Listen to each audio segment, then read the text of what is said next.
नमस्कार, सुजस के खास कार्यक्रम हमारे सीएम में आपका स्वागत है। आपके साथ मैं हूं निकिता शर्मा। न्याय व्यवस्था सिर्फ फैसलों तक सीमित नहीं बल्कि समाज में विश्वास और संतुलन की नींव भी है।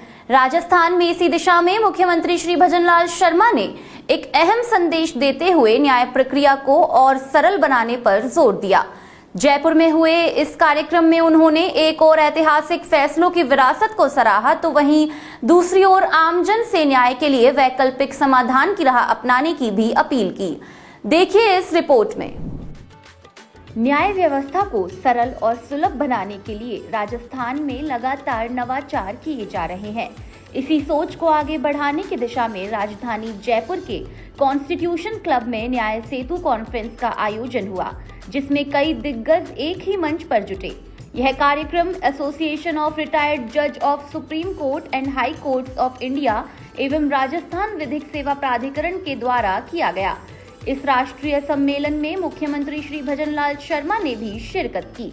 अपने संबोधन के दौरान उन्होंने आमजन से अपील की कि कोर्ट में वाद दायर करने से पहले एक बार मध्यस्थता केंद्र या लोक अदालत का विकल्प जरूर अपनाएं।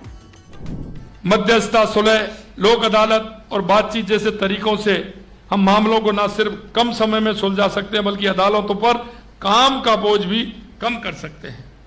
इन सरल तरीकों से गरीब व्यक्ति भी न्याय प्राप्त कर सकता है। जब विवाद प्रेम से सुलझाते हैं तो मुकदमेबाजी की प्रवृत्ति कम होती है, इससे सामाजिक समरसता बढ़ती है। मैं इस मंच के माध्यम से सभी नागरिकों से आग्रह करना चाहूंगा कि सीधे कोर्ट जाने से पहले एक बार मध्यस्थता केंद्र या लोक अदालत का दरवाजा जरूर खटखटाए। हो सकता है हमारा वो काम समझाइश के माध्यम से वहीं बड़ी सरलता से हो जाता है और आप इसको कर रहे हैं। इसलिए मैं राजस्थान में देखता हूं कि आप सभी जाते हैं, जो आप लोक अदालतों के माध्यम से करते हैं उसका बहुत बड़ा असर आता है और बहुत काम उसमें होते हैं। कार्यक्रम में राजस्थान हाई कोर्ट के यूनिफॉर्म रजिस्ट्रेशन नंबर सिस्टम को लॉन्च किया गया, जिससे मामलों की ट्रैकिंग और प्रक्रिया को बेहतर बनाया जा सकेगा। साथ ही सुप्रीम कोर्ट और हाई कोर्ट के पूर्व न्यायाधीशों द्वारा लिखित लेखों के संकलन का विमोचन भी किया गया। यह पहल न्याय व्यवस्था को आधुनिक और प्रभावी बनाने की दिशा में एक बड़ा कदम मानी जा रही है। मुख्यमंत्री ने इस दौरान सुप्रीम कोर्ट और हाई कोर्ट के ऐतिहासिक फैसलों की सराहना करते हुए कहा कि ऐसे फैसलों से करोड़ों लोगों के जीवन में बदलाव आया है। समाज आपके पद चिन्हों पर भी चलता है। आप जो कहते हैं उसको मानते हुए जीवन का आधार बनाता है और उससे समाज में एक जो सकारात्मक वातावरण बनता है।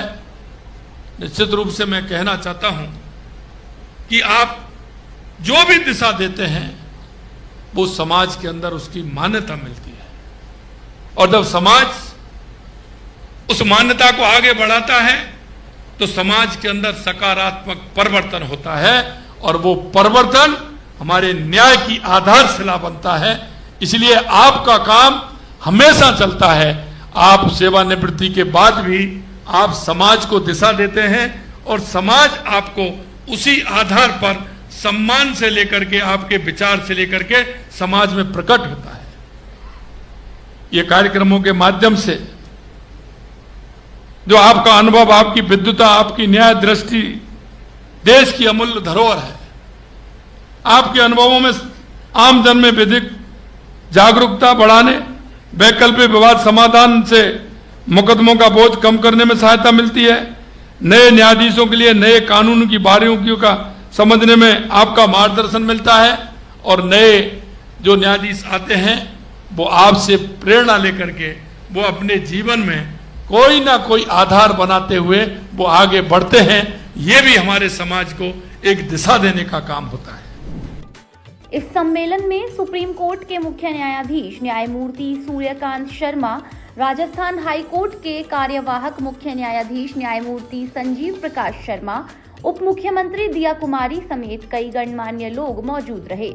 यह सम्मेलन न्याय व्यवस्था को और मजबूत, सुलभ और जनहितकारी बनाने की दिशा में एक महत्वपूर्ण मंच साबित हुआ। सुजस के खास कार्यक्रम हमारे सीएम में फिलहाल के लिए इतना ही। फिर मिलेंगे किसी नई खबर के साथ। तब तक के लिए देखते रहिए सुजस समाचार। हमारे चैनल को लाइक, सब्सक्राइब और शेयर करना ना भूलें। धन्यवाद।